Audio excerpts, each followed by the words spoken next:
Welcome to TaqwaAudio.com.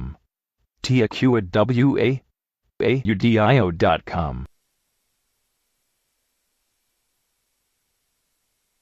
প্রিয় মুসলিম এবং অমুসলিম ভাই ও বোনেরা, আসসালামু আলাইকুম ওয়া রাহমাতুল্লাহি ওয়া বারাকাতুহু। আমাদের স্রষ্টা মহান আল্লাহ তাআলার দয়া, শান্তি ও রহমত আপনাদের সবার উপরে বর্ষিত হোক। আমাদের অনুষ্ঠানে স্বাগতম। Ramzan a date with doctor Zakir. আমি আপনাদের হোস্ট ইউসুফ চেম্বার্স।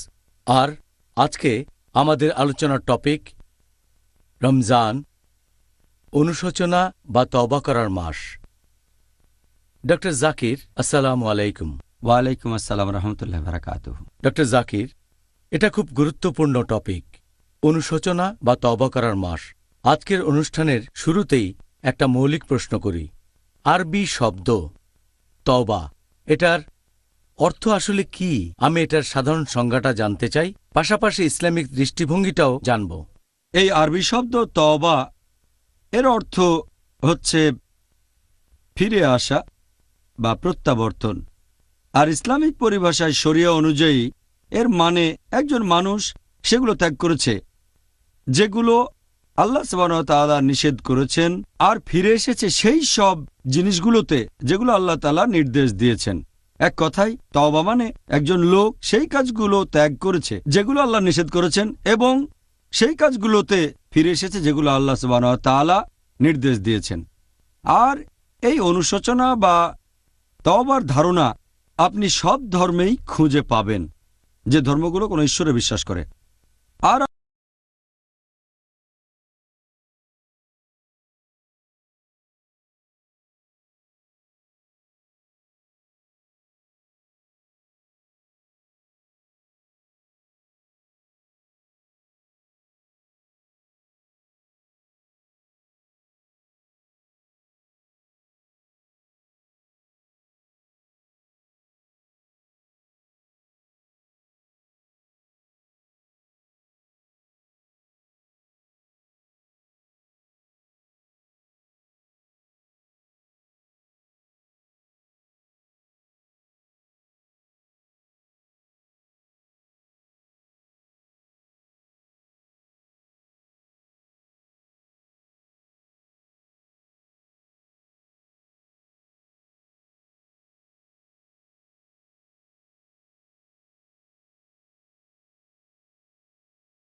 বেশি খুশি হন, তার মানে আল্লাহ সুবহানাহু ওয়া তাআলা খুব সন্তুষ্ট হন যখন কেউ অনুশোচনা করে, ক্ষমা প্রার্থনা করে, আল্লাহ তাআলা ক্ষমা করেন। তাহলে এক কথায় তওবা মানে অনুশোচনা, সেই সব কাজ ত্যাগ করা যেগুলো আল্লাহ সুবহানাহু ওয়া তাআলা নিষেধ করেছেন, আর সেই কাজে ফিরে আসা যেগুলো তিনি নির্দেশ দিয়েছেন। অন্য কথায় এটা আল্লাহর অপছন্দের কাজ থেকে পছন্দের কাজে পাড়ি জমানো। সুবহানাল্লাহ। আল্লাহ তাআলা যেন আমাদের তওবাগুলো কবুল করেন। ইনশাআল্লাহ। ডক্টর জাকির, আপনি কি বলবেন যে তওবা আর মাগফিরাত এই দুইটার মধ্যে পার্থক্যটা আসলে কি? মাগফিরাত মানে যতদূর জানি ক্ষমা প্রার্থনা। মাগফিরাত মানে ক্ষমা প্রার্থনা, আর ইস্তেগফার মানে ক্ষমা প্রার্থনা করা। ইস্তেগফার এর মানে দুটো হতে পারে। একটা মানে হচ্ছে যখন এটাকে তওবা শব্দের সাথে ব্যবহার করা হয়, আরেকটা মানে হচ্ছে যখন শব্দটা একেবারে আলাদা। যখন শব্দটা আলাদা থাকে তখন এর মানে আগের মতোই থাকে। আলাদা ব্যবহার করা হলে শব্দটার অর্থ আগের মতোই থাকে। তবে বিশেষজ্ঞগণ বলেন যে যখন এই ইস্তেগফার শব্দটা তওবার সাথে ব্যবহার করা হয়, এর মানে হচ্ছে আমরা আশ্রয় প্রার্থনা করছি আমাদের অতীতে করা পাপগুলো থেকে। আর তওবা যখন ইস্তেগফারের সাথে ব্যবহৃত হয়, এর মানে আমরা আল্লাহ সুবহানাহু ওয়া তাআলার কাছে অনুশোচনা করছি আর আশ্রয় প্রার্থনা করছি সেই সব কাজ থেকে ভবিষ্যতে আমরা যেসব কাজে লিপ্ত হতে পারি। তাহলে ইস্তেগফার মানে হচ্ছে সেই কাজ থেকে আশ্রয় চাওয়া অতীতে আমরা যেগুলো করেছি, আর তওবা মানে সেই কাজ থেকে আশ্রয় চাওয়া ভবিষ্যতে দুর্ভাগ্যজনকভাবে আমরা যেসব কাজে লিপ্ত হতে পারি। এই হচ্ছে পার্থক্য। আলাদা ব্যবহার হলে এর অর্থ আগের মতোই থাকবে, আর তওবার সাথে ব্যবহৃত হলে দুটো আলাদা মানে হবে। এটা ভালো যে প্রত্যেকটা পর্বেই আমরা নতুন নতুন কিছু সংজ্ঞা শিখছি। আর আমার ধারণা মুসলিম ভাই বোনদের অনেকেই এখন এগুলো সম্পর্কে জানে না, এতে করে তাদের সবার অনেক উপকার হচ্ছে। আপনার কাছে পরের প্রশ্ন, এই পবিত্র রমজান মাসে অনুশোচনা বা তওবা করার ব্যাপারে এত গুরুত্ব দেওয়া হয়েছে কেন? এই মাসটা খুবই স্পেশাল, কারণ আল্লাহ সুবহানাহু ওয়া তাআলা তার বান্দাদের, তার ভৃত্যদের সবচেয়ে বেশি ক্ষমা করেন এই মাসেই। সেজন্যই বলা হয়ে থাকে যে রমজান হচ্ছে ক্ষমাশীলতার মাস। আমাদের প্রিয় নবী মুহাম্মদ সাল্লাল্লাহু আলাইহি সাল্লাম বলেছেন, এটার উল্লেখ আছে তিরমিজিতে, বুক অব ফাস্টিং, হাদিস নাম্বার 682। আমাদের প্রিয় নবী মুহাম্মদ সাল্লাল্লাহু আলাইহি সাল্লাম বলেছেন যে যখন পবিত্র রমজান মাসের প্রথম রাত আসে, শয়তান তখন শেকলে আবদ্ধ থাকে আর দোজখের দরজা বন্ধ থাকে, দোজখের একটা দরজাও খোলা থাকে না। আর বেহেশতের দরজা তখন খোলা থাকে, বেহেশতের একটা দরজা বন্ধ থাকে না। সে সময় লোকজনকে উদ্দেশ্য করে বলা হবে যে তোমরা যারা ভালো কাজ করতে চাও এদিকে এসো, আর যারা খারাপ কাজ করছো তারা পিছিয়ে যাও। আর আল্লাহ তার বান্দাদের আবারও সুযোগ দিয়ে থাকেন। এটা রমজান মাসের প্রত্যেক রাতে তিনি করেন। আমাদের প্রিয় নবী মুহাম্মদ সাল্লাল্লাহু আলাইহি সাল্লাম তিনি আরো বলেছেন, এই সহিহ হাদিসটার উল্লেখ আছে তিরমিজিতে, হাদিস নাম্বার 3545। আমাদের প্রিয় নবী মুহাম্মদ সাল্লাল্লাহু আলাইহি সাল্লাম একবার তিনি মঞ্চের উপর দাঁড়ালেন খুতবা দেওয়ার আগে। তখন তিনি বললেন আমিন আমিন আমিন 3 বার। লোকজন প্রশ্ন করল, হে রাসূল, কেন? তখন আল্লাহ তাআলার রাসূল বললেন যে ফেরেশতা জিবরাইল তার কাছে এসে বলেছিলেন যে এই পবিত্র রমজান মাসে যার গুনাহ ক্ষমা করা হবে না, যে দোজখে প্রবেশ করবে, তার থেকে দূরে থাকতে আল্লাহর কাছে প্রার্থনা করুন। তারপর জিবরাইল বললেন মুহাম্মদ সাল্লাল্লাহু আলাইহি সাল্লামকে, বলেন আমিন। মুহাম্মদ সাল্লাল্লাহু আলাইহি সাল্লাম বললেন আমিন। তার মানে এটা দুর্ভাগ্যজনক, একজন লোক রমজান মাসকে সামনে পাচ্ছে কিন্তু তার গুনাহ ক্ষমা করা হচ্ছে না। এটাই তো ক্ষমা পাওয়ার মাস। আমাদের প্রিয় নবী মুহাম্মদ সাল্লাল্লাহু আলাইহি সাল্লাম বলেছেন, এটা আছে সহিহ বুখারীতে, খণ্ড নম্বর 3, বুক অব ফাস্টিং, হাদিস নম্বর 1901, যদি কেউ রমজানের পুরো 1 মাস রোজা রাখে বিশ্বাসের সাথে আর আল্লাহর কাছ থেকে পুরস্কার লাভের আশায়, তার অতীতের সব গুনাহ ক্ষমা করা হবে। এজন্যই রমজান মাসকে বলা হয় ক্ষমাশীলতার মাস। সুবহানাল্লাহ। ডক্টর জাকির, আমি ইসলাম ধর্ম গ্রহণ করার আগে একটা কথা মাঝে মধ্যেই বলতাম যে প্রত্যেক দিন খ্রিসমাস হলে তো খুব ভালো হতো, আর এখন বলে প্রত্যেক মাসই রমজান হলে খুব ভালো হতো। মন বদলে গেছে। এখন অনুশোচনা বা তওবা করার প্রয়োজন কি, বিশেষ করে এই পবিত্র রমজান মাসে? আর আল্লাহর কাছে ক্ষমা প্রার্থনা করার কি সুবিধা আছে? এটা আবশ্যিক আল্লাহ সুবহানাহু ওয়া তাআলার প্রত্যেক বান্দার, প্রত্যেক মুসলিমের জন্য। যদি সে কোনো পাপ করে, হোক সামান্য বা গুরুতর, ছোট বা বড়, যত তাড়াতাড়ি সম্ভব সে তওবা করবে। যে কোনো পাপ বা গুনার ক্ষেত্রে তওবা করাটা আবশ্যিক। আল্লাহ পবিত্র কোরআনে বলেছেন, সূরা নূর অধ্যায় নম্বর 24 আয়াত নম্বর 31, হে মুমিনগণ, তোমরা সবাই আল্লাহ তাআলার দিকে প্রত্যাবর্তন করো যাতে করে তোমরা সফলকাম হতে পারো, যাতে সফল হতে পারো, বেহেশতে প্রবেশ করতে পারো। আল্লাহ এই কথা আবারও বলেছেন সূরা তাহরিম অধ্যায় নম্বর 66 আয়াত নম্বর 8, যে হে মুমিনগণ, তোমরা তওবা করো আল্লাহ সুবহানাহু ওয়া তাআলার কাছে বিশুদ্ধ তওবা। আল্লাহ কোরআনে আরো বলেছেন সূরা হুদ অধ্যায় নম্বর 11 আয়াত নম্বর 3, যে আল্লাহর কাছে ক্ষমা প্রার্থনা করো এবং তার দিকে প্রত্যাবর্তন করো যাতে তিনি তোমাদের প্রতি সদয় হন। আল্লাহ তাআলা পবিত্র কোরআনে বলেছেন সূরা শূরা অধ্যায় নম্বর 42 আয়াত নম্বর 25, তিনি তওবা কবুল করেন এবং পাপ মোচন করেন। তার কাছে ক্ষমা প্রার্থনা করো, আর নিশ্চয়ই আল্লাহ সুবহানাহু ওয়া তাআলা ক্ষমাশীল ও পরম দয়ালু। আল্লাহ পবিত্র কোরআনে বলেছেন সূরা মাইদা অধ্যায় নম্বর 5 আয়াত নম্বর 39, যদি একজন চোর অনুশোচনা করে আর নিজেকে সংশোধন করে, তওবা করে যদি নিজেকে বদলে ফেলে, তাহলে আল্লাহ সুবহানাহু ওয়া তাআলা তার তওবা কবুল করেন, কারণ আল্লাহ সুবহানাহু ওয়া তাআলা তো ক্ষমাশীল ও পরম দয়ালু। আল্লাহ এই কথা আবারও বলেছেন সূরা মাইদা অধ্যায় নম্বর 5 আয়াত নম্বর 74, যে তোমরা আল্লাহ তাআলার কাছে ক্ষমা প্রার্থনা করো কারণ তিনি ক্ষমাশীল ও পরম দয়ালু। পবিত্র কোরআনের আয়াতের পাশাপাশি অনেক হাদিসেও তওবার গুরুত্বের কথা বলা হয়েছে। যেমন ধরেন, আমাদের নবী মুহাম্মদ সাল্লাল্লাহু আলাইহি ওয়াসাল্লামের একটা হাদিস আছে সহিহ বুখারীতে, খণ্ড নম্বর 8, বুক অব সাপ্লিকেশনস, হাদিস নম্বর 6307। আমাদের প্রিয় নবী মুহাম্মদ সাল্লাল্লাহু আলাইহি ওয়াসাল্লাম তিনি বলেছেন, আমি প্রতিদিন 70 বারেরও বেশি বার ক্ষমা প্রার্থনা আর তওবা করে থাকি। চিন্তা করেন, আমাদের নবী মুহাম্মদ সাল্লাল্লাহু আলাইহি ওয়াসাল্লাম তিনি শ্রেষ্ঠ মানুষের দৃষ্টান্ত, পৃথিবীর ইতিহাসে সবচেয়ে শ্রেষ্ঠ মানুষ। তিনি বলেছেন যে তিনি আল্লাহ সুবহানাহু ওয়া তাআলার কাছে ক্ষমা প্রার্থনা আর তওবা করেন প্রতিদিন 70 বারেরও বেশি বার।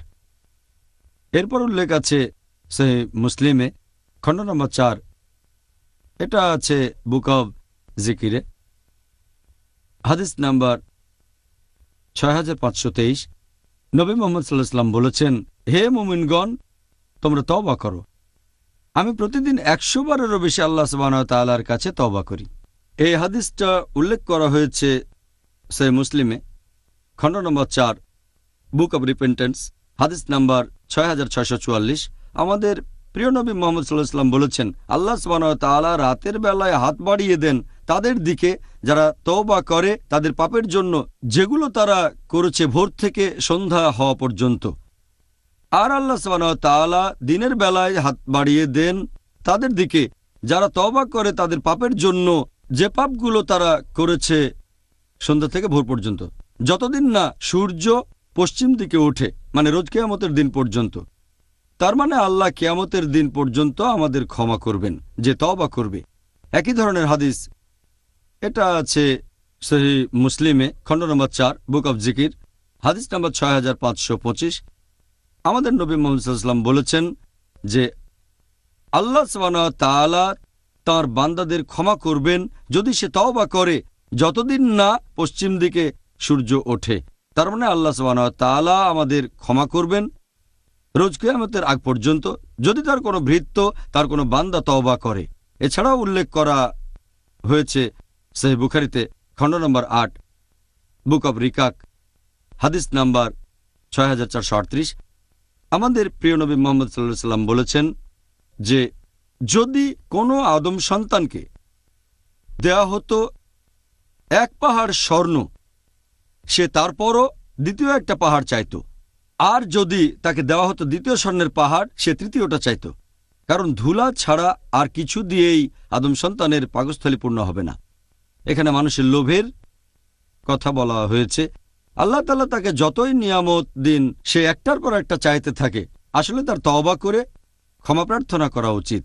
আর একটু আগে বলা হাদিসটার আরেকটা ভার্সন আছে, এটার উল্লেখ আছে সহিহ মুসলিমে, খণ্ড নম্বর 4, বুক অব জিকির, হাদিস নাম্বার 6613।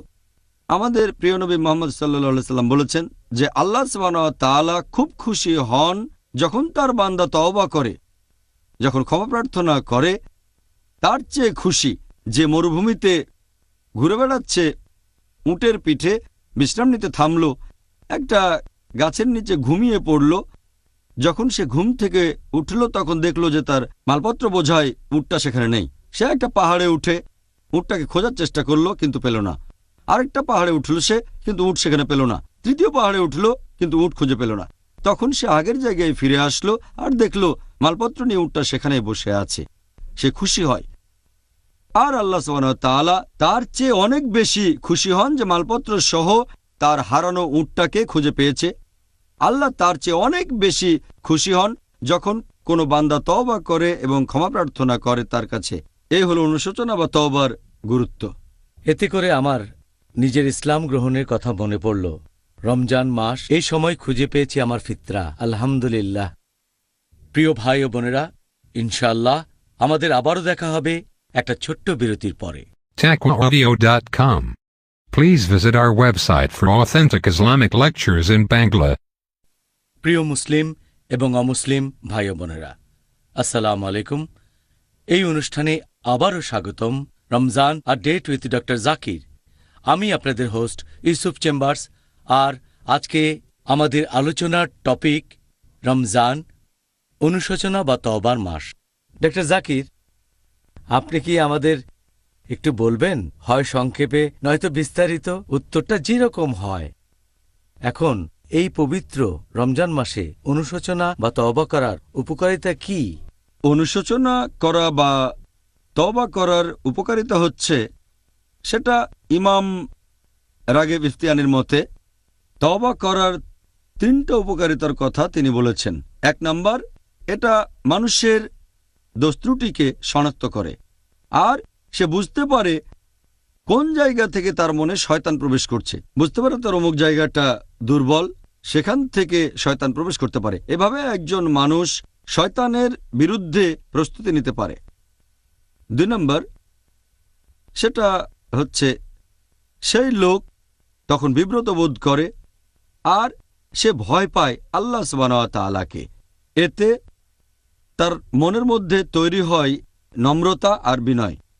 3 নাম্বার, যে লোক একটা খারাপ কাজ করেছে আর ভালো পথে ফিরে এসেছে, ভালো খারাপ দুটো অভিজ্ঞতা তার হয়ে গেছে, সে যখন দেখে যে অন্য মানুষজন, অন্য মুসলিম ভাইয়েরা তারাও ঠিক একই রকম ভুল করে ফেলছে, সে তাদের প্রতি নমনীয় হয়, তাদের ক্ষমা করে দেয়, তাদের সাহায্য করে। ইমাম ইবনে কাইম তওবা করার 6টা উপকারিতার কথা বলেছেন। 1 নাম্বার, যখন কেউ তওবা করে আল্লাহ এটা সবচেয়ে বেশি পছন্দ করেন। আল্লাহ সুবহানাহু ওয়া তাআলা খুশি হন যখন কেউ তওবা করে, ক্ষমা প্রার্থনা করে, কারণ যখন কোনো মানুষ তওবা করে তখন আল্লাহর কাছাকাছি থাকে। তার মধ্যে দেখবেন নম্রতা আর বিনয়। 2 নাম্বার, অনুশোচনা বা তওবা হচ্ছে ইবাদতের সবচেয়ে সেরা কাজগুলোর একটা। আল্লাহ সুবহানাহু ওয়া তাআলা তিনি দেখেন যে তার বান্দা, তার ভৃত্য সত্যের পথে ফিরে এসেছে, ক্ষমা প্রার্থনা করে আর আল্লাহ তাআলাকে বিশ্বাস করে। এতে আল্লাহ তাআলা সেই লোকের চেয়েও বেশি খুশি হন যে লোক মরুভূমির মধ্যে হারানো উট খুঁজে পেয়েছে। 3 নাম্বার, এতে করে একজন মানুষ আরো বেশি বিনয়ী আর নম্র হয়, তাই সে আল্লাহ তাআলাকে আগের চেয়ে আরো বেশি গভীরভাবে বিশ্বাস করে। 4 নাম্বার, যখন কোনো মানুষ তওবা করে তার মন ভেঙে যায়, আর এই সময় আল্লাহ সুবহানাহু ওয়া তাআলা তিনি দোয়া এবং তওবা কবুল করবেন। আমাদের প্রিয় নবী মুহাম্মদ সাল্লাল্লাহু আলাইহি ওয়াসাল্লাম বলেছেন, এটা আছে ইবনে মাজাহ খণ্ড নম্বর 3 বুক অব ফাস্টিং হাদিস নম্বর 1752, যে আল্লাহ সুবহানাহু ওয়া তাআলা 3 ধরনের মানুষের দোয়া কবুল করবেন। একটা ন্যায় বিচারক, শাসক বা ইমাম, 2 নম্বর যে লোক রোজা রেখেছে, আর 3 নম্বর অত্যাচারিতদের। আরেকটা হাদিসে উল্লেখ করা হয়েছে আল্লাহ সুবহানাহু ওয়া তাআলা 3 ধরনের মানুষের দোয়া কবুল করবেন, যারা ভ্রমণ করছে, যারা রোজাদার আর অত্যাচারিত। তাহলে বুঝতে পারছেন যে এই 3 ধরনের মানুষের মন ভাঙা। আল্লাহ সুবহানাহু ওয়া তাআলা সেই বান্দাদের আরো কাছাকাছি আসেন যাদের মন ভেঙে গেছে, আর আল্লাহ সুবহানাহু ওয়া তাআলা তাদের সাহায্য করবেন, দয়া করবেন। 5ম উপকারিতা হচ্ছে যখন একজন মানুষ মন থেকে অনুশোচনা করে, এটা ইবাদতের সবচেয়ে সেরা কাজগুলোর একটা। আর একজন সালাফ এই কথা বলেছেন যে একজন মানুষ কোনো পাপ করে তওবা করতে পারে, আল্লাহ তাকে ক্ষমা করবেন, সে বেহেশতে যেতে পারবে। আর অন্যদিকে একজন মানুষ কিছু ভালো কাজ করে অহংকারী হয়ে যেতে পারে, সেই কারণে দোজখে যেতে পারে। তখন তার মনে দম্ভ তৈরি হতে পারে যে সে কোনো ভুল কাজ করে না, পাপ করে না, এই কারণে দোজখে যেতে পারে। 6 নম্বর উপকারিতা হচ্ছে আল্লাহ বলেছেন পবিত্র কোরআনে সূরা ফুরকান অধ্যায় নম্বর 25 আয়াত নম্বর 70, যারা ঈমান আনে, তওবা করে আর ক্ষমা প্রার্থনা করে, আল্লাহ তাদের দোয়া কবুল করেন, তাদের ক্ষমা করে দেন আর পুণ্য দিয়ে তাদের পাপ পরিবর্তন করে দেন, কারণ আল্লাহ ক্ষমাশীল এবং পরম দয়ালু। আর ইবনে আব্বাস রাদিয়াল্লাহু আনহুর মত অনুযায়ী যে সময় কোরআনের আয়াত নাজিল হয়, আমাদের নবী সাল্লাল্লাহু আলাইহি সাল্লাম তিনি খুব খুশি ছিলেন। ইবনে আব্বাস রাদিয়াল্লাহু আনহু বলেন, পবিত্র কোরআনের যে আয়াত পেয়ে আল্লাহ তাআলার রাসূল সবচেয়ে বেশি খুশি হয়েছেন সেটা হচ্ছে এই আয়াত, সূরা ফুরকান অধ্যায় 25 আয়াত 70। এছাড়াও আছে সূরা ফাতা অধ্যায় 48 আয়াত 1, যেখানে আল্লাহ বলেছেন, আমি তোমাদের দিয়েছি সুস্পষ্ট বিজয় মক্কা বিজয়ের সময়। আর আল্লাহ কোরআনে বলেছেন সূরা গাফির অধ্যায় নম্বর 40 আয়াত নম্বর 3, যে আল্লাহ ক্ষমাশীল, তিনি তওবা কবুল করেন, তিনিই পাপ ক্ষমা করেন। এরপর পবিত্র কোরআনে সূরা হিজর অধ্যায় নম্বর 15 আয়াত নম্বর 49, যে আল্লাহ সুবহানাহু ওয়া তাআলা তিনি ক্ষমাশীল এবং পরম দয়ালু। জাযাকাল্লাহ খায়ের ডক্টর জাকির। এবার আরেকটা গুরুত্বপূর্ণ বিষয়, আল্লাহ সুবহানাহু ওয়া তাআলা যে আমাদের তওবা কবুল করবেন সেই জন্য আমাদের কোন কোন শর্তগুলো পূরণ করতে হবে। তওবার ক্ষেত্রে নবী রাসূলগণের কোনো উদাহরণ কি বলবেন? মানে নবী রাসূলগণ কিভাবে আল্লাহ তাআলার কাছে তওবা করেছিলেন? আল্লাহ পবিত্র কোরআনে বলেছেন সূরা তাহরিম অধ্যায় নম্বর 66 আয়াত নম্বর 8, যে হে মুমিনগণ, তোমরা আল্লাহ তাআলার কাছে তওবা করো বিশুদ্ধ তওবা, এবং আমরা যদি 5টা শর্ত পূরণ করতে পারি তাহলে আল্লাহ আমাদের তওবা কবুল করবেন। 1 নম্বর, তাকে মেনে নিতে হবে সে যেটা করেছিল সেটা ভুল। 2 নম্বর, সাথে সাথে কাজটা বন্ধ করতে হবে। 3 নম্বর, সে আল্লাহ সুবহানাহু ওয়া তাআলার কাছে ক্ষমা প্রার্থনা করবে। 4 নম্বর, সে এই ভুল কাজটা আবার করবে না। আর 5 নম্বর, যদি সে অন্যের কাছ থেকে কিছু নিয়ে থাকে সেটা ফেরত দেওয়ার সামর্থ্য থাকলে ফেরত দেবে। যেমন টাকা চুরি করলে সেই টাকা ফেরত দেবে, কোনো মূল্যবান সম্পদ নিলে ফেরত দেবে। সে যদি ক্ষতিপূরণ করতে পারে তাহলে সেটা করবে। আর ইবনে কাইমের মত অনুযায়ী তিনি বলেছেন যে তওবা তখনই কবুল করা হয় যদি সেই লোক গুনার কাজটা আর কখনো না করে, আর এটা তাকে ভালো কাজ করতে সাহায্য করবে, খারাপ কাজ করতে বাধা দেবে। ইমাম আন-নওভীর মতে তিনি বলেছেন কারো তওবা কবুল হতে গেলে তাকে 3টা শর্ত পূরণ করতে হবে। 1 নম্বর, সেই খারাপ কাজটা বন্ধ করতে হবে। 2 নম্বর, ক্ষমা প্রার্থনা করবে। 3 নম্বর, কাজটা আর করা যাবে না। তিনি বলেছেন এখানে 4 নম্বরে আরেকটা শর্ত আছে, যদি কেউ কোনো মানুষের ক্ষতি করে পারলে ক্ষতিপূরণ করবে। আর বিভিন্ন সহিহ হাদিসে এরকম অনেক উদাহরণ আছে যে মানুষ কিভাবে তওবা করেছে। এই সহিহ হাদিসটার উল্লেখ করা হয়েছে সহিহ বুখারীতে, খণ্ড নম্বর 4 আছে বুক অব কাসাসুল আম্বিয়ায়, হাদিস নাম্বার 3470, যে একজন লোক ছিল যে 99টা খুন করেছে। সে ক্ষমা প্রার্থনা করতে চাইল। লোকজনকে জিজ্ঞেস করলো কিভাবে করবে সেটা। তাকে পাঠানো হলো সন্ন্যাসীর কাছে। সেই সন্ন্যাসী বলল, তুমি 99 জন মানুষকে খুন করেছো, তোমার ক্ষমা পাওয়ার কোনো সম্ভাবনা নেই। লোকটা রেগে গিয়ে তখন সেই সন্ন্যাসীকেও মেরে ফেলল। আর তখন তার খুনের সংখ্যা হলো 100। সে আরেক লোকের কাছে গেল আর বলল, আমি ক্ষমা প্রার্থনা করতে চাই। সে লোক বলল, যদি ক্ষমা প্রার্থনা করতে চাও তাহলে ওই দেশে যাও যেখানে মানুষ আল্লাহ তাআলার ইবাদত করে, আর ইনশাল্লাহ সেই জায়গা ছেড়ে যাবে যেখানে তোমার পাপগুলো করেছো। সেই দেশে যাও যেখানে মানুষ ক্ষমা প্রার্থনা করছে, আর ইনশাল্লাহ আল্লাহ তোমাকে ক্ষমা করে দেবেন।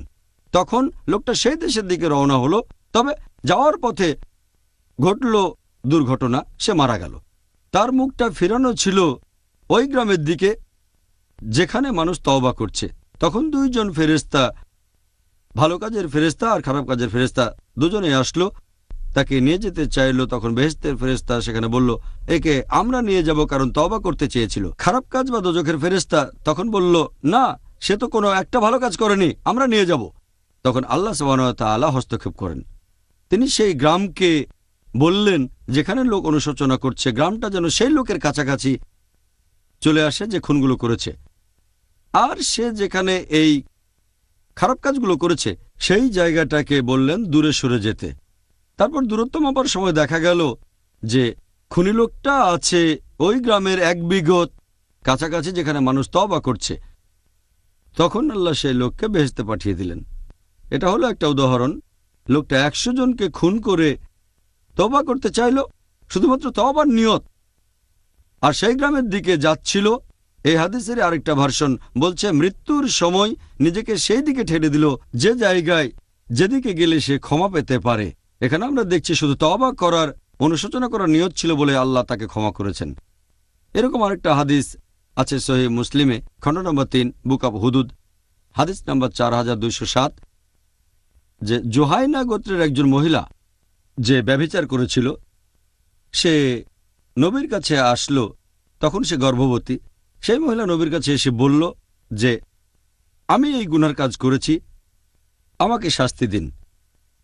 নবী তখন মহিলার অভিভাবককে বললেন, সন্তানের জন্ম হওয়া পর্যন্ত তুমি এই মহিলার যত্ন নাও, তারপরে তাকে আমার কাছে নিয়ে এসো।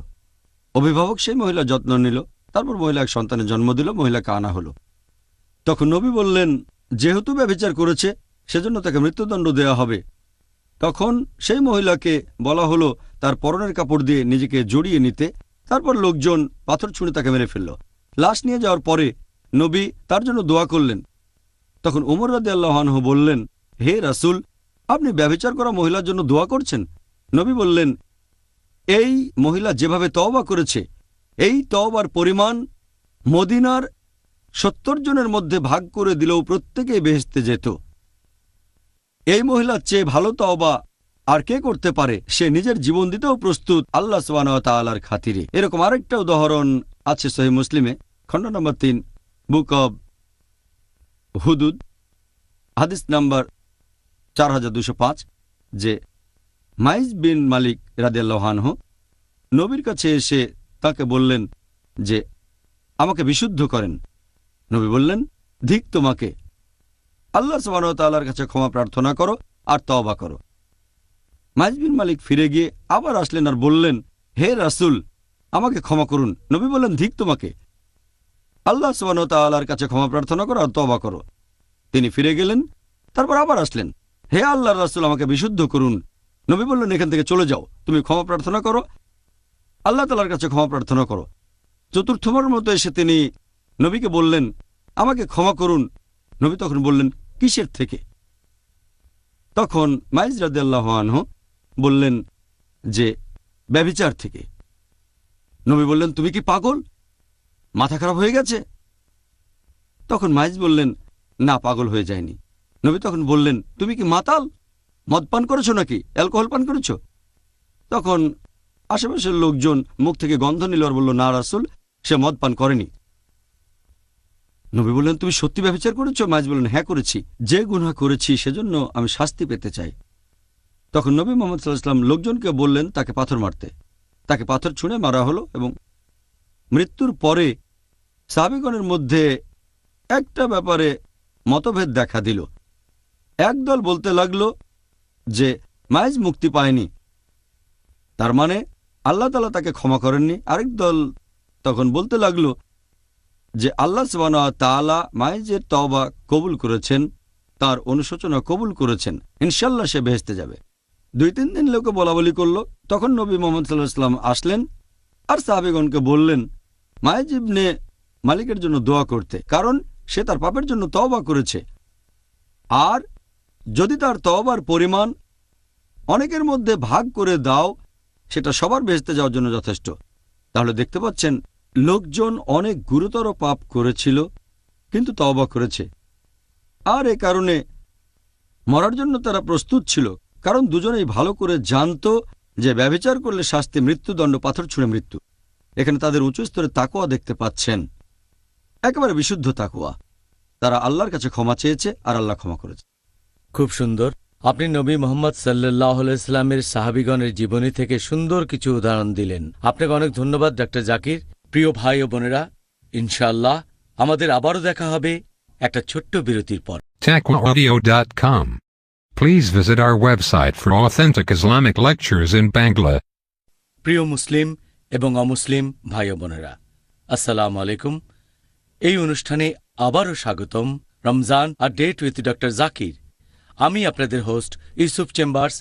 আর আজকে আমাদের আলোচনার টপিক রমজান, অনুশোচনা বা তওবার মাস।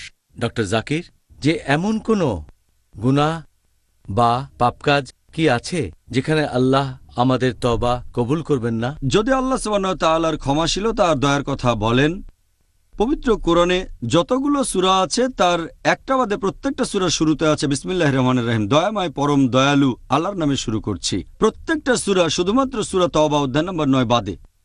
আর আল্লাহ পবিত্র কোরআনে বলেছেন সূরা জুমার অধ্যায় নম্বর 39 আয়াত নম্বর 53 যে, হে আমার বান্দাগণ, তোমরা যারা নিজেদের প্রতি অবিচার করেছ, নিরাশ হইও না আল্লাহ সুবহানাহু ওয়া তাআলার অনুগ্রহ থেকে। আল্লাহ সব পাপ ক্ষমা করতে পারেন। আল্লাহ, তিনি তো ক্ষমাশীল এবং পরম দয়ালু। এখানে আল্লাহ বলেছেন, তোমরা যে পাপই করো আল্লাহ সুবহানাহু ওয়া তাআলা সব পাপ ক্ষমা করে দিতে পারেন, শুধু যদি তোমরা তওবা করো। যদি সঠিকভাবে তওবা করো, যদি ক্ষমা প্রার্থনা করো, ইনশাআল্লাহ আল্লাহ ক্ষমা করে দেবেন। আমাদের প্রিয় নবী মুহাম্মদ সাল্লাল্লাহু আলাইহি সাল্লাম বলেছেন, এই সহিহ হাদিসটার উল্লেখ আছে ইবনে মাজাহ, হাদিস নাম্বার 4251। আমাদের নবী বলেছেন যে প্রত্যেক আদম সন্তান তারা পাপ করে, সবচেয়ে ভালো সে যে তওবা করে। পাপ করার পরে যদি তওবা করেন, আপনি সবচেয়ে ভালো। তওবা করা খুবই গুরুত্বপূর্ণ। এই হাদিসটা আছে তিরমিজিতে, হাদিস নাম্বার 3540। আমাদের নবী মুহাম্মদ সাল্লাল্লাহু আলাইহি ওয়াসাল্লাম বলেছেন যে আল্লাহ বলেছেন, হে আদম সন্তান, তোমরা যে পাপই করো আমি তোমাদের সব পাপ ক্ষমা করব। যদি তোমাদের পাপ আকাশের মেঘ পর্যন্ত পৌঁছায়, আমি তোমাদের ক্ষমা করব। আমার কাছে দয়া ভিক্ষা করো, আমি ক্ষমা করে দেব। আরেকটা হাদিসের উল্লেখ আছে সহিহ মুসলিমে, হাদিস নাম্বার 6246। নবী মুহাম্মদ সাল্লাল্লাহু আলাইহি ওয়াসাল্লাম বলেছেন যে আল্লাহ বলেছেন, যদি তোমরা সারা দিন রাত পাপ করো আর ক্ষমা প্রার্থনা করো, আমি তোমাদের ক্ষমা করব। আমার কাছে ক্ষমা চাইলে আমি তোমাদের ক্ষমা করব। এটা উল্লেখ আছে সহিহ বুখারীতে, খণ্ড নম্বর 8, হাদিস নাম্বার 5999। সে সময় কিছু যুদ্ধবন্দীদের মুক্তি দেওয়া হয়েছিল, বেশিরভাগ ছিল শিশু আর মহিলা। একজন মহিলা তার ছেলের খোঁজ করছে কিন্তু খুঁজে পাচ্ছে না। যখনই সে কোনো বাচ্চাকে দেখে তার নিজের দুধ খাওয়ায়, আরেকটা বাচ্চাকে দেখল, তাকেও সে দুধ খাওয়ালো। অবশেষে তার নিজের ছেলেকে সে খুঁজে পেল। নবী সাহাবীগণকে প্রশ্ন করলেন যে এই মহিলা কি তার ছেলেকে আগুনে ফেলে দেবে? সাহাবীগণ বললেন না, আল্লাহ তাআলাও তেমনি তার বান্দাদের ভালোবেসে থাকেন, যদিও তারা পাপ করে সেই মহিলার চেয়ে অনেক বেশি ভালোবাসেন। এটার ভিত্তিতে আমরা বুঝতে পারছি আল্লাহ সুবহানাহু ওয়া তাআলা যে কোনো পাপ ক্ষমা করতে পারেন যদি আমরা তওবা করি। আরেকটা উদ্ধৃতি দিচ্ছি, আল্লাহ পবিত্র কোরআনে বলেছেন সূরা নিসা অধ্যায় 4 আয়াত 48 যে আল্লাহ সুবহানাহু ওয়া তাআলা চাইলে যে কোনো পাপ ক্ষমা করেন, তবে তার সাথে শরীক করাকে কখনোই ক্ষমা করবেন না। এখানে বোঝানো হচ্ছে যদি কেউ শিরক করে আর তওবা করে মৃত্যুর আগে, জীবন শেষ হওয়ার আগে, ইনশাআল্লাহ আল্লাহ শিরকের গুনাহও ক্ষমা করে দেবেন। যদি তওবা করে সরল পথে আসে, যদি এক আল্লাহ তাআলাকে বিশ্বাস করে, তৌহিদে বিশ্বাস করে, এমন ক্ষেত্রে আল্লাহ তাআলা শিরকের গুনাহকেও ক্ষমা করতে পারেন, সবচেয়ে বড় গুনাহ। তবে মুশরিক অবস্থায় মারা গেলে, মারা যাওয়ার পরে এখানে আল্লাহ বলেছেন তিনি শিরকের গুনাহ ক্ষমা করবেন না। অন্য কোনো গুনাহ আল্লাহ চাইলে ক্ষমা করতে পারেন, তবে শিরকের গুনাহ কখনোই ক্ষমা করবেন না। এটা সবচেয়ে বড় গুনাহ। তাহলে আমরা বুঝতে পারছি যে আল্লাহ সুবহানাহু ওয়া তাআলা পরম দয়ালু এবং তার বান্দাদের পাপ ক্ষমা করে দিতে চান। সুবহানাল্লাহ। অবশ্যই আল্লাহ সুবহানাহু ওয়া তাআলা হলেন পরম করুণাময়। ডক্টর জাকির, এখন কেউ যদি বিশুদ্ধভাবে তওবা করতে চায় তাহলে কোন জিনিসের প্রয়োজন হবে? এখানে 4টা জিনিসের প্রয়োজন। 1 নাম্বার, আমাদেরকে বুঝতে হবে আল্লাহ তাআলা সর্ববিষয়ে ক্ষমতাবান, তাঁর ক্ষমতা এবং মহত্ব, যে আল্লাহ চাইলে আমাদের শাস্তি দিতে পারেন সাথে সাথে। এটা মনে রেখে তওবা করবে। আর আমাদের করা পাপ কতটা সামান্য সেটা আমরা দেখব না, এখানে দেখব আল্লাহ সুবহানাহু ওয়া তাআলার মহত্ব আর ক্ষমাশীলতা। আর আল্লাহ পবিত্র কোরআনে বলেছেন সূরা নূহ অধ্যায় নম্বর 71 আয়াত নম্বর 13 ও 14, আল্লাহ বলেছেন তোমাদের কি হয়েছে যে স্বীকার করতে চাচ্ছ না আল্লাহ সুবহানাহু ওয়া তাআলার শ্রেষ্ঠত্ব? তিনিই তোমাদের সৃষ্টি করেছেন পর্যায়ক্রমে। তাহলে আপনি যদি আল্লাহর মহত্ব সম্পর্কে বুঝতে পারেন আর তার কাছে ক্ষমা চান, ইনশাআল্লাহ তিনি ক্ষমা করবেন। 2 নাম্বার, সবার কথা মনে রাখতে হবে যে একদিন সবাই মারা যাবে, তখন আমাদের ঠিকানা হবে কবর। আল্লাহ পবিত্র কোরআনে বলেছেন সূরা আলে ইমরান অধ্যায় নম্বর 3 আয়াত 185, কুল্লু নাফসিন যায়কাতুল মউত, জীবন মাত্রেই মৃত্যুর স্বাদ গ্রহণ করবে, আর রোজ কিয়ামতের দিন সবার কর্মফল পূর্ণমাত্রায় দেওয়া হবে। তার মানে আমরা প্রত্যেকেই মারা যাব, আর চূড়ান্ত হিসাব কিতাব, চূড়ান্ত বিচার হবে রোজ কিয়ামতের দিন। আল্লাহ পবিত্র কোরআনে বলেছেন সূরা লুকমান অধ্যায় নম্বর 31 আয়াত নম্বর 34, আল্লাহ বলেছেন কেউ জানে না আগামীকাল সে কি অর্জন করবে এবং কেউ জানে না কোন স্থানে তার মৃত্যু হবে। তাহলে আমরা সবাই একদিন মারা যাব, কিন্তু আমরা জানি না সেই সময়টা কখন। সেজন্য যত তাড়াতাড়ি সম্ভব তওবা করব, কারণ আমরা জানি না আমাদের শেষ মুহূর্তটা কখন আসবে। 3 নম্বর পয়েন্ট হচ্ছে ইহকাল আর পরকালের যে পুরস্কার পাবেন সেটার ভিত্তি হলো আখিরাতের জন্য করা বিভিন্ন কাজ। আপনি আখিরাতের জন্য যে কাজগুলো করবেন সেগুলোর উপর ভিত্তি করেই এই ইহকাল আর পরকালের পুরস্কার পাবেন। এটা খুবই গুরুত্বপূর্ণ। আর আল্লাহ পবিত্র কোরআনে বলেছেন সূরা ফাতির অধ্যায় 35 আয়াত 5 যে নিশ্চয়ই আল্লাহর প্রতিশ্রুতি সত্য। সুতরাং পার্থিব জীবন যেন তোমাদেরকে প্রতারিত না করে, আর প্রবঞ্চক শয়তান যেন কিছুতেই তোমাদেরকে আল্লাহ সম্পর্কে প্রতারিত না করে। তার মানে আমাদের খেয়াল রাখতে হবে আমরা যেসব কাজগুলো করব সেগুলো সবই হবে আখিরাতের পরকালের উদ্দেশ্যে। এরকম একটা হাদিস আছে তিরমিজিতে, হাদিস নাম্বার 2320। আমাদের নবী মুহাম্মদ সাল্লাল্লাহু আলাইহি ওয়াসাল্লাম বলেছেন যে এই পৃথিবী আল্লাহ সুবহানাহু ওয়া তাআলার কাছে একটা ছোট মাছির ডানার মতো, আর আল্লাহ সুবহানাহু ওয়া তাআলা কোনো অবিশ্বাসীকে সেখান থেকে এক আজলা পানিও নিতে দেবেন না। এই পৃথিবী পরকালের পৃথিবীর সাথে তুলনা করলে এটা একটা মাছির ডানার মতো, আর আল্লাহ অবিশ্বাসীকে এক আজলা পানিও সেখান থেকে দেবেন না। একই ধরনের আরেকটা হাদিস আছে সহিহ মুসলিমে খণ্ড নম্বর 4 বুক অব প্যারাডাইজ হাদিস নাম্বার 6483। আমাদের প্রিয় নবী বলেছেন যে আল্লাহ সুবহানাহু ওয়া তাআলার কাছে এই পৃথিবীকে যদি পরকালের দুনিয়ার সাথে তুলনা করি সেটা অনেকটা কোনো মানুষ যদি তার আঙ্গুল মানে তর্জনী সাগরের পানিতে ডুবায়, তারপর হাত তুলে আনে তর্জনীতে কিছু পানি লেগে থাকবে। আমাদের পৃথিবীটা এরকমই। তুলনায় আমাদের পৃথিবী এই সামান্য পানির মতোই, হাতের আঙ্গুলে যে পানিটা লেগে থাকে। ইহকালের পৃথিবী এতটুকু যদি তুলনা করি সাগরের সাথে, মানে পরকালের পৃথিবী, তাহলে আখিরাতের তুলনায় ইহকালের পৃথিবীর গুরুত্ব অনেক কম। আমাদের বুঝতে হবে এই জীবন পরকালের জন্য একটা পরীক্ষা। আর আল্লাহ পবিত্র কোরআনে বলেছেন সূরা মুলক অধ্যায় নম্বর 67 আয়াত 2, الذي خلق الموت والحياة আল্লাহ সৃষ্টি করেছেন মৃত্যু ও জীবন পরীক্ষার জন্য, কে তোমাদের মধ্যে কর্মে উত্তম। 4 নম্বর পয়েন্ট হচ্ছে আমাদের বুঝতে হবে যে এই শাস্তি আমরা ইহকালেও পেতে পারি, আর আমরা যে শাস্তি পাবো সেটা আমাদের পাপের জন্য। আমাদের জীবনের যেসব বিপর্যয় আসবে তার কারণ হচ্ছে আমাদের পাপ। আল্লাহ বলেছেন সূরা যুখরুফ অধ্যায় নম্বর 43 আয়াত নম্বর 76 যে আমি তাদের প্রতি জুলুম করব না, বরং তারা নিজেরাই নিজেদের উপর জুলুম করবে। তাহলে 4টা গুরুত্বপূর্ণ পয়েন্ট আমাদের মনে রাখতে হবে। সুবহানাল্লাহ। এই সুন্দর উত্তরের জন্য আপনাকে আবারও ধন্যবাদ। ডক্টর জাকির, আপনি কি এবারে আমাদের বলবেন যে অনুশোচনা বা তওবা করার জন্য একজন মানুষের জীবনে সবচেয়ে শ্রেষ্ঠ সময় কোনটা, যদি এরকম কোনো সময় থাকে? আল্লাহ পবিত্র কোরআনে বলেছেন সূরা নিসা অধ্যায় নম্বর 4 আয়াত নম্বর 17 যে আল্লাহ তাদের তওবা কবুল করবেন যারা ভুলবশত খারাপ কাজ করে থাকে, আর তারা যেন তাড়াতাড়ি তওবা করে। নিশ্চয় আল্লাহ সুবহানাহু ওয়া তাআলা পরম দয়ালু এবং তিনি সর্বজ্ঞানী ও প্রজ্ঞাময়।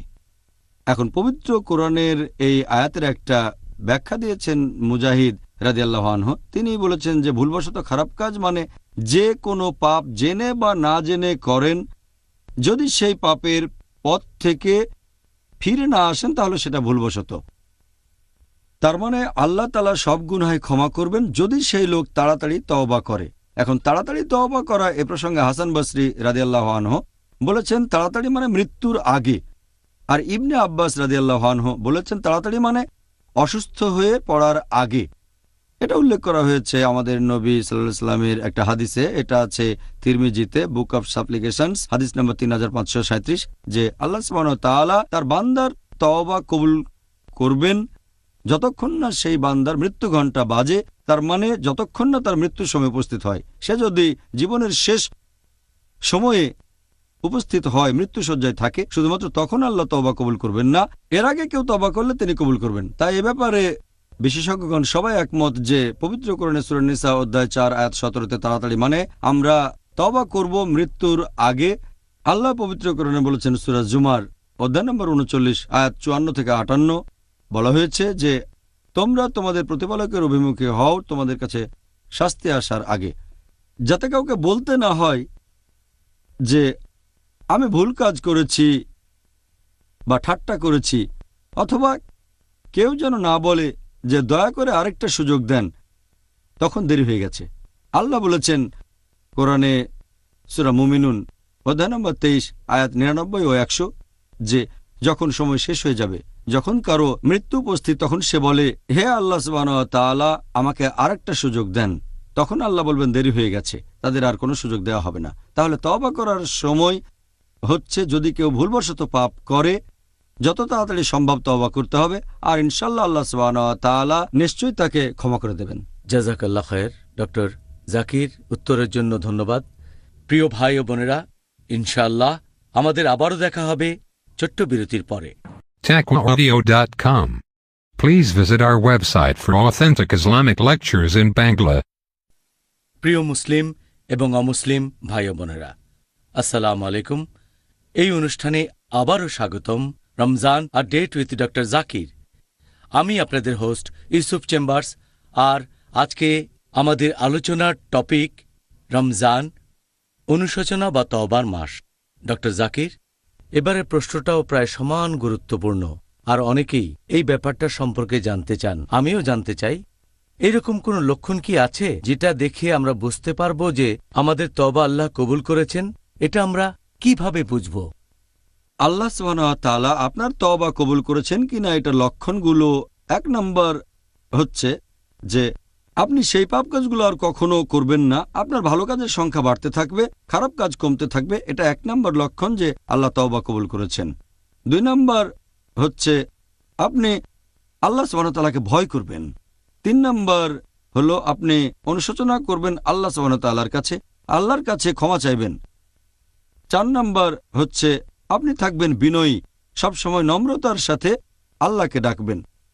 এই হচ্ছে 4টা লক্ষণ, যেগুলো দেখে বুঝবেন যে আল্লাহ তাআলা আপনার তওবা কবুল করেছেন। আর আল্লাহ যদি কারো তওবা কবুল না করেন, তখন তার তওবাতে ঘাটতি থাকবে। সেই পাপ কাজ করে সে আনন্দ পাবে, আর পাপ কাজগুলো সে করে যেতেই থাকবে। এটা 1 নাম্বার।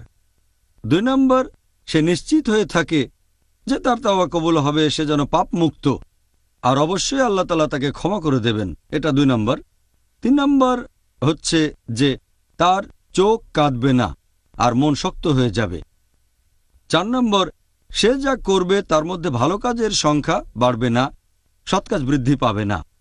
আমাদের প্রিয় নবী মুহাম্মদ সাল্লাল্লাহু আলাইহি ওয়াসাল্লাম বলেছেন, এটার উল্লেখ আছে সহিহ মুসলিমে, খণ্ড নম্বর 4, বুক অব রিপেন্টেন্স, হাদিস নম্বর 6621। যদি মানুষ কোনো পাপ কাজ না করত, আল্লাহ তাআলা তাদের নিশ্চিহ্ন করে সেখানে অন্য মানুষদের বসিয়ে দিতেন, যারা পাপ করবে আর ক্ষমা প্রার্থনা করবে, যাতে আল্লাহ ক্ষমা করতে পারেন। আপনারা যদি হাদিসটা বুঝতে পারেন, ব্যাপারটা খুবই আজব যে আল্লাহ কি চান আমরা পাপ করি, পাপ না করলে নিশ্চিহ্ন করে দেবেন। এখানে বোঝানো হচ্ছে যে কিছু মানুষ আছে যারা পাপ করবে, তারপর আল্লাহর কাছে ক্ষমা প্রার্থনা করবে, অনুশোচনা করবে, এভাবে আল্লাহ তাআলার কাছাকাছি চলে আসবে, তাদের সৎ কাজ বৃদ্ধি পাবে, আর এই লোকগুলো বেহেশতে যাবে।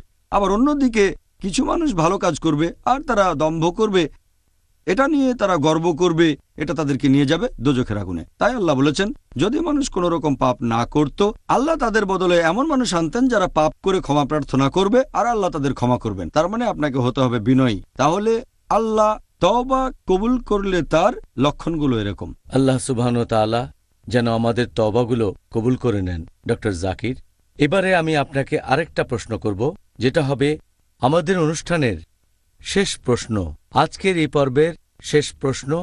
আর সেটা হলো যে এমন কোনো গুনাহ বা পাপকাজ কি আছে যেখানে আল্লাহ আমাদের তওবা কবুল করবেন না? যদি আল্লাহ সুবহানাহু ওয়া তাআলার ক্ষমাশীলতা আর দয়ার কথা বলেন, পবিত্র কোরআনে যতগুলো সূরা আছে তার একটা বাদে প্রত্যেকটা সূরার শুরুতে আছে বিসমিল্লাহির রহমানির রহিম, দয়াময় পরম দয়ালু আল্লাহর নামে শুরু করছি। প্রত্যেকটা সূরা, শুধুমাত্র সূরা তওবা অধ্যায় নম্বর 9 বাদে। আর আল্লাহ পবিত্র কোরআনে বলেছেন সূরা জুমার অধ্যায় নম্বর 39 আয়াত নম্বর 53 যে, হে আমার বান্দাগণ, তোমরা যারা নিজেদের প্রতি অবিচার করেছ, নিরাশ হইও না আল্লাহ সুবহানাহু ওয়া তাআলার অনুগ্রহ থেকে। আল্লাহ সব পাপ ক্ষমা করতে পারেন। আল্লাহ তিনি তো ক্ষমাশীল এবং পরম দয়ালু। এখানে আল্লাহ বলেছেন, তোমরা যে পাপই করো, আল্লাহ সুবহানাহু ওয়া তাআলা সব পাপ ক্ষমা করে দিতে পারেন, শুধু যদি তোমরা তওবা করো। যদি সঠিকভাবে তওবা করো, যদি ক্ষমা প্রার্থনা করো, ইনশাআল্লাহ আল্লাহ ক্ষমা করে দেবেন। আমাদের প্রিয় নবী মুহাম্মদ সাল্লাল্লাহু আলাইহি সাল্লাম বলেছেন, এই সহিহ হাদিসটার উল্লেখ আছে ইবনে মাজাহ, হাদিস নাম্বার 4251। আমাদের নবী বলেছেন যে প্রত্যেক আদম সন্তান তারা পাপ করে, সবচেয়ে ভালো সে যে তওবা করে। পাপ করার পরে যদি তওবা করেন, আপনি সবচেয়ে ভালো। তওবা করা খুবই গুরুত্বপূর্ণ। এই হাদিসটা আছে তিরমিজিতে, হাদিস নাম্বার 3540। আমাদের নবী মুহাম্মদ সাল্লাল্লাহু আলাইহি ওয়াসাল্লাম বলেছেন যে আল্লাহ বলেছেন, হে আদম সন্তান, তোমরা যে পাপই করো আমি তোমাদের সব পাপ ক্ষমা করব। যদি তোমাদের পাপ আকাশের মেঘ পর্যন্ত পৌঁছায়, আমি তোমাদের ক্ষমা করব। আমার কাছে দয়া ভিক্ষা করো, আমি ক্ষমা করে দেব। আরেকটা হাদিসের উল্লেখ আছে সহিহ মুসলিমে, হাদিস নাম্বার 6246। নবী মুহাম্মদ সাল্লাল্লাহু আলাইহি ওয়াসাল্লাম বলেছেন যে আল্লাহ বলেছেন, যদি তোমরা সারা দিন রাত পাপ করো আর ক্ষমা প্রার্থনা করো, আমি তোমাদের ক্ষমা করব। আমার কাছে ক্ষমা চাইলে আমি তোমাদের ক্ষমা করব। এটা উল্লেখ আছে সহিহ বুখারীতে, খণ্ড নম্বর 8, হাদিস নাম্বার 5999। সে সময় কিছু যুদ্ধবন্দীদের মুক্তি দেওয়া হয়েছিল, বেশিরভাগ ছিল শিশু আর মহিলা। একজন মহিলা তার ছেলের খোঁজ করছে, কিন্তু খুঁজে পাচ্ছে না। যখনই সে কোনো বাচ্চাকে দেখে, তার নিজের দুধ খাওয়ায়। আরেকটা বাচ্চাকে দেখল, তাকেও সে দুধ খাওয়ালো। অবশেষে তার নিজের ছেলেকে সে খুঁজে পেল। নবী সাহাবীগণকে প্রশ্ন করলেন যে যদি এই মহিলা দেখে যে তার ছেলে একটা পাপ কাজ করছে, তখন মহিলা কি তার ছেলেকে আগুনে ফেলে দেবে? সাহাবীগণ বললেন, না, আল্লাহ তাআলাও তেমনি তার বান্দাদের ভালোবেসে থাকেন। যদিও তারা পাপ করে, সেই মহিলার চেয়ে অনেক বেশি ভালোবাসেন। এটার ভিত্তিতে আমরা বুঝতে পারছি আল্লাহ সুবহানাহু ওয়া তাআলা যে কোনো পাপ ক্ষমা করতে পারেন যদি আমরা তওবা করি। আরেকটা উদ্ধৃতি দিচ্ছি, আল্লাহ পবিত্র কোরআনে বলেছেন সূরা নিসা অধ্যায় 4 আয়াত 48 যে আল্লাহ সুবহানাহু ওয়া তাআলা চাইলে যে কোনো পাপ ক্ষমা করেন, তবে তার সাথে শরীক করাকে কখনোই ক্ষমা করবেন না। এখানে বোঝানো হচ্ছে যদি কেউ শিরক করে আর তওবা করে মৃত্যুর আগে, জীবন শেষ হওয়ার আগে, ইনশাআল্লাহ আল্লাহ শিরকের গুনাহ ক্ষমা করে দেবেন। যদি তওবা করে সরল পথে আসে, যদি এক আল্লাহ তাআলাকে বিশ্বাস করে, তৌহিদে বিশ্বাস করে, এমন ক্ষেত্রে আল্লাহ তাআলা শিরকের গুনাহকেও ক্ষমা করতে পারেন, সবচেয়ে বড় গুনাহ। তবে মুশরিক অবস্থায় মারা গেলে, মারা যাওয়ার পরে এখানে আল্লাহ বলেছেন তিনি শিরকের গুনাহ ক্ষমা করবেন না। অন্য কোনো গুনাহ আল্লাহ চাইলে ক্ষমা করতে পারেন, তবে শিরকের গুনাহ কখনোই ক্ষমা করবেন না। এটা সবচেয়ে বড় গুনাহ। তাহলে আমরা বুঝতে পারছি যে আল্লাহ সুবহানাহু ওয়া তাআলা পরম দয়ালু এবং তার বান্দাদের পাপ ক্ষমা করে দিতে চান। সুবহানাল্লাহ। অবশ্যই আল্লাহ সুবহানাহু ওয়া তাআলা হলেন পরম করুণাময়। ডক্টর জাকির, আজকে এই প্রশ্নগুলোর উত্তরের জন্য আপনাকে অনেক ধন্যবাদ। আর আজকের টপিকটাও খুবই গুরুত্বপূর্ণ ছিল। আমি এখন বলতে পারি যে আমি জানি কিভাবে এই পবিত্র রমজান মাসে আল্লাহ সুবহানাহু ওয়া তাআলার কাছে দোয়া করব, আর রমজান মাসের সবগুলো দিনকে কিভাবে কাজে লাগাবো এই উপকারগুলো পাওয়ার জন্য। আল্লাহ সুবহানাহু ওয়া তাআলা যেন এই পবিত্র মাসে আমাদের দোয়া কবুল করেন। আমিন আমিন। সব মুসলিমদের তওবা কবুল করুন। ইনশাআল্লাহ। আমি আশা করছি অমুসলিম ভাই বোনেরাও যেন এই মাসে উপকারগুলো পেতে পারেন, আর তারা যেন আল্লাহ সুবহানাহু ওয়া তাআলার কাছে আন্তরিকভাবে আর সঠিকভাবে প্রার্থনা করতে পারে দিক নির্দেশনার জন্য, আর আল্লাহ যেন তাদের তওবা কবুল করেন ইনশাআল্লাহ। প্রিয় ভাই ও বোনেরা, আমরা অনুষ্ঠানের শেষ পর্যায়ে চলে এসেছি। আমরা আজকের টপিকের উপর আমাদের সবগুলো প্রশ্নের উত্তর দিতে পারিনি, তবে ইনশাআল্লাহ আগামীকাল চেষ্টা করব আপনাদের সবগুলো প্রশ্নের উত্তর দিতে। তাহলে দেখা হবে আগামীকাল। আর সেদিন আমাদের আলোচনার টপিক রমজান, দোয়া বা প্রার্থনা করার মাস। আসসালামু আলাইকুম ওয়া রাহমাতুল্লাহি ওয়া বারাকাতুহু। TaqwaAudio.com. Please visit our website for authentic Islamic lectures in Bangla.